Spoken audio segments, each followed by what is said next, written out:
So what if I told you that the reason that you feel flat, unfocused, and stuck in your body isn't laziness, low motivation, or age? It's hormonal dysfunction, and you won't fix it with a gym membership or another podcast.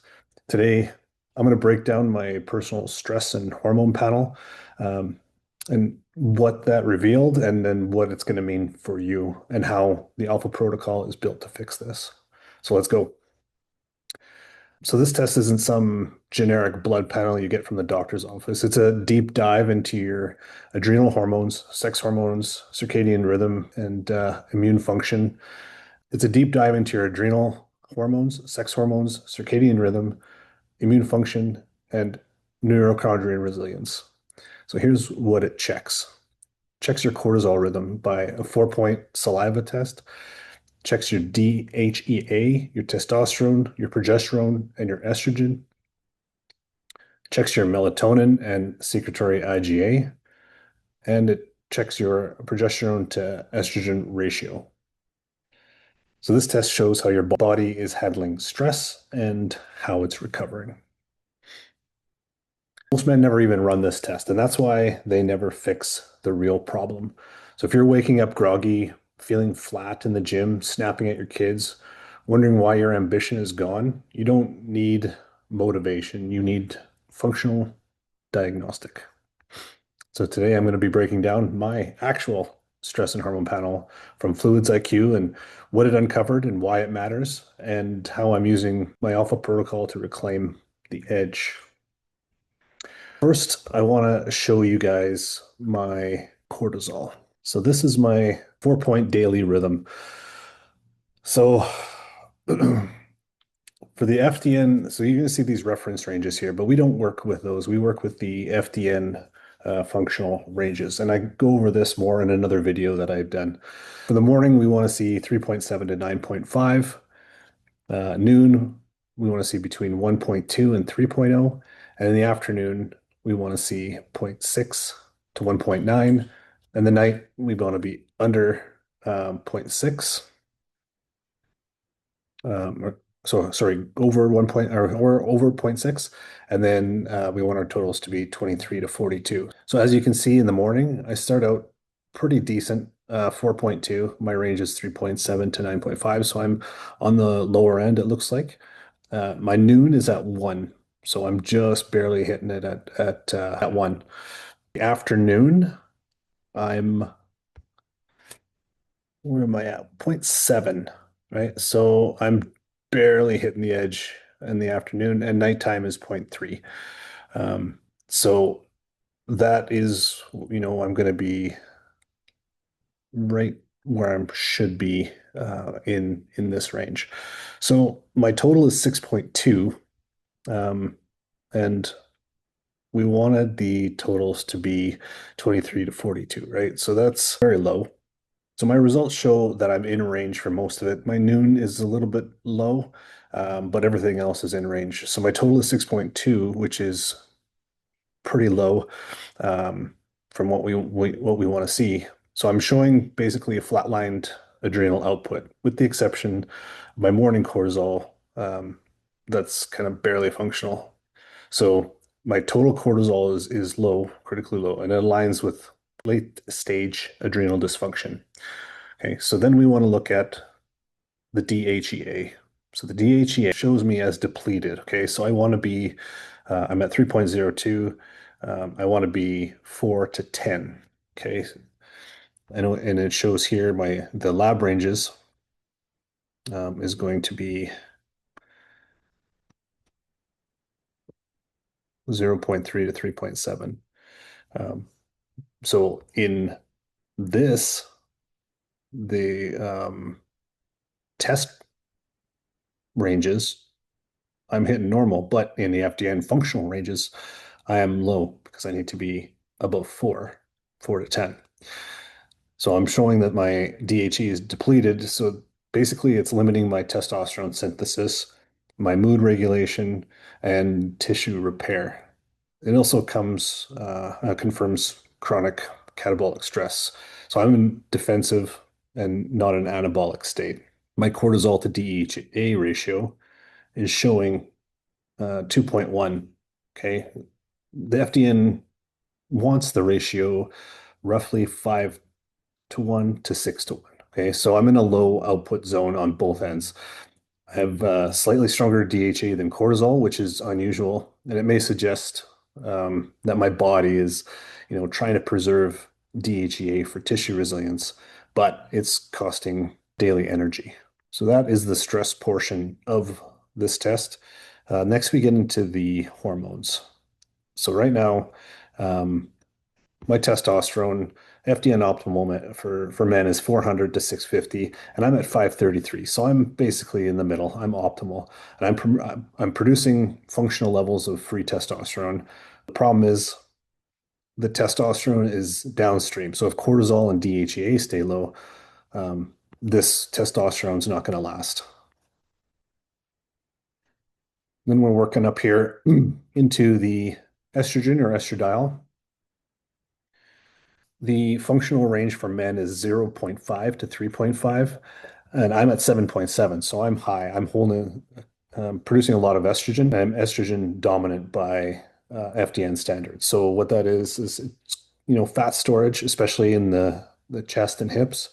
It affects my motivation, lowers it, gives me some mood swings, irritability, and then water retention and inflammation, which correlates with what I feel, like the fat storage and um, the mood swings, not really so much, but the water retention and inflammation for sure. So I'm holding on to excess estrogen metabolites, likely due to sluggish detox or xenoestrogen exposure, like maybe plastics, fragrances, body care products, stuff like that. That is the estrogen. And then we get into progesterone. Now, my progesterone functional range is 22 to 100. My result, 574, which is severely high. This is like super elevated, over 5 times the high end function. Um, while progesterone is protective in acute stress, this is beyond the normal adaptive response. So possible causes of this could be liver detox congestion, hormone supplementation. Um, So I could have had exposure to a progesterone supplement, um, overconversion of progesterone to progesterone, or environmental chemical endocrine disruption. So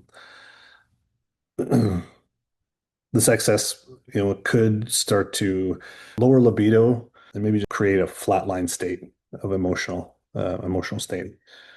Now, none of this is really showing right now. So then we get into my my progesterone to estrogen ratio. So my progesterone range should be 20 to 1 to 30 to 1, my ratio, but my ratio is 74.6 to 1, which is off the charts. So I'm progesterone dominant, but it's not really a good thing. So my estrogen is high, but my progesterone is even higher. Both values are actually really dysregulated. Could mean that my testosterone conversion is under threat. So in estradiol, it can suppress the luteinizing hormone, which regulates my testosterone production. And high estrogen also competes with androgen receptors, and it blunts dopamine and causes testosterone resistance. So that means that even if my levels are like they look fine in my testosterone, my body isn't using it optimally. So this high estrogen and progesterone likely means that I'm losing testosterone in conversion, or not using it effectively because the system is clogged or toxic or overstressed. So I am showing high testosterone. I'm not utilizing it. My body's not utilizing it properly. I'm not getting the proper return, basically an ROI, return on investment for my testosterone. So I'm rich in testosterone on paper, but basically broken at the street level where it counts. So my motivation is low, energy is a little bit low, aggression. I don't have a lot of aggression. My libido's still there, and then my physical response, like my building and stuff, isn't probably where it should be as far as the levels of testosterone that I have. So next we went into the sleep. So melatonin Um, I was hitting, um, you know, the expected daytime range for melatonin is can be under 10. My result was 1.1, so it's low as expected. So melatonin is basically your sleeper hormone. So it helps you go to sleep at night and regulates deep sleep. But this is only a midday test, so it doesn't rule out poor nighttime melatonin production, um, which I would need a night sample to confirm. But still, my circadian output is likely compromised due to my cortisol curve. So then we went into my secretory IgA.